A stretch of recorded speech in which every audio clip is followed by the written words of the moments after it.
4 নভেম্বরের new York mayor নির্বাচনের সময় ডোনাল্ড ট্রাম্প ও জোহরান মামদানির মাঝে ছিল দা কুমড়া সম্পর্ক। ডেমোক্রেট সমর্থিত মামদানিকে বাম উগ্রবাদ বলে কটাক্ষ করেছিলেন ট্রাম্প। অন্যদিকে ট্রাম্পকে সিস্ট বা সোচ্চার বলতে দ্বিধাবোধ করেনি মামদানি। কিন্তু শুক্রবারের বৈঠকে সেই কড়া সুরের কোনো ছাপই দেখা যায়নি, বরং পুরো সময়টাই ট্রাম্প ছিলেন অত্যন্ত প্রশংসামুখর। নতুন মেয়রের কাজ, ভাবনা এবং সম্ভাবনা নিয়ে ট্রাম্পের ইতিবাচক মন্তব্য যেন বৈঠকের আমেজই বদলে দিয়েছে।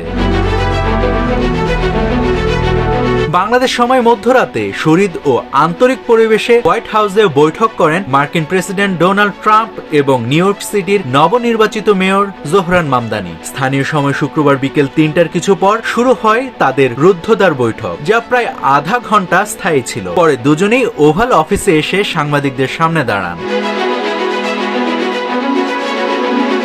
নির্বাচিত মেয়রকে আন্তরিক অভিনন্দন জানিয়ে মার্কিন প্রেসিডেন্ট বলেন, নিউ ইয়র্কের মেয়র হওয়া অনেক বড় ব্যাপার। তিনি আশা করেন মামদানি দুর্দান্ত মেয়র হবেন। আর মামদানি বলেন তিনি প্রেসিডেন্ট ট্রাম্পের সঙ্গে কাজ করার জন্য অধীর আগ্রহে অপেক্ষা করছেন। বৈঠকে নিউ ইয়র্কের আইন শৃঙ্খলা পরিস্থিতি, অপরাধ প্রবণতা, আবাসন সংকট, জীবনযাত্রার ব্যয় ও অর্থনৈতিক নিরাপত্তার উদ্বেগ নিয়ে ফলপ্রসূ আলোচনা হয়েছে বলে জানান ট্রাম্প এবং মামদানি।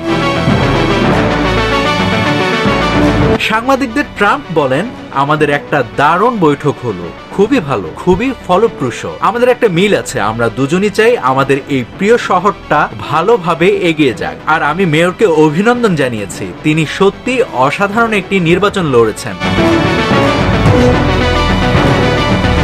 অন্যদিকে মামদানি বলেন, প্রেসিডেন্টের সঙ্গে বৈঠকটা খুবই ফলপ্রসূ ছিল। আমরা দুজনেই নিউ ইয়র্ক সিটিকে ভালোবাসি, এই শহরেই আমাদের মিল। আর এই শহরের মানুষকে কিভাবে সাশ্রয়ী জীবন ফিরিয়ে দেওয়া যায় সেটি ছিল আমাদের আলোচনার বিষয়।